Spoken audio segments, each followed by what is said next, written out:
US विदेश मंत्री और इजरायली रक्षा मंत्री की मुलाकात हुई और अमेरिकी विदेश मंत्री एंटनी ब्लिंकन की तरफ से कहा गया कि हिजबुल्लाह के साथ तनाव नहीं बढ़ना चाहिए। वॉशिंगटन दौरे पर इजरायली रक्षा मंत्री योव गैलेंट को लेकर खबर है।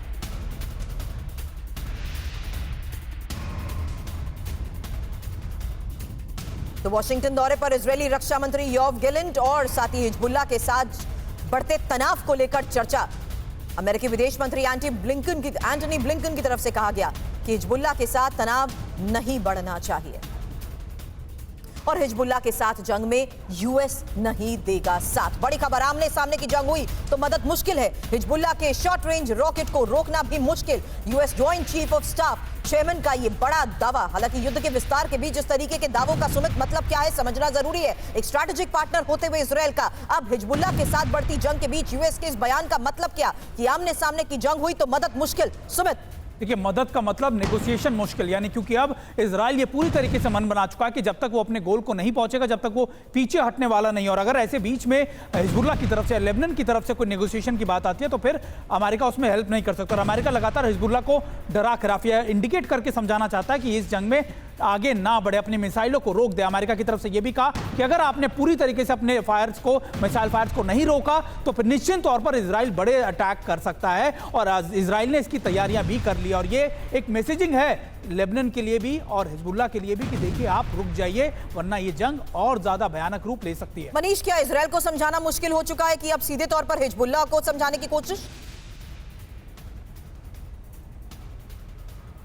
देखिए, इजराइल और अमेरिका के बीच जो रिश्ता है वो बहुत अजीब सा रिश्ता है और कम से कम लेबनान, ईरान और इस तरह के कंट्री ये मानकर चल रहे हैं कि अमेरिका की तरफ से जो भी बयानबाजी हो रही है, लेकिन एक बार जब ये युद्ध शुरू होगा या ये युद्ध बढ़ेगा तो उस वक्त अमेरिका हर हालत में इजराइल का साथ देगा। आप देखिए, बीते 8 महीनों में क्या हुआ। इजराइल ने जब हमास पर कार्रवाई शुरू की, लगातार बमबारी की आलोचना अमेरिका करता रहा, लेकिन अमेरिका ने भी पार्टिसिपेट किया।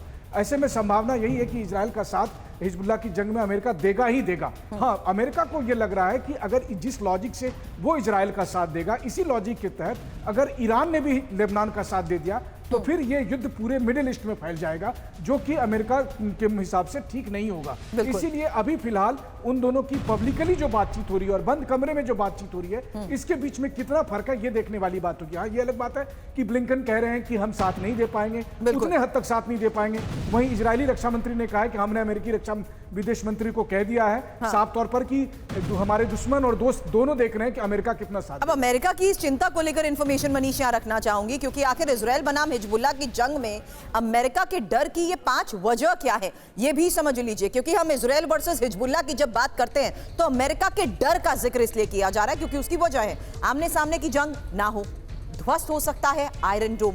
तीसरी और महत्वपूर्ण बात, क्योंकि उत्तरी इजरायल में आईडीएफ की तैनाती और हिजबुल्लाह के पास 1,50,000 रॉकेट मिसाइल भी हैं और तनाव बढ़ा तो इजरायल हमास सीज फायर नाकाम।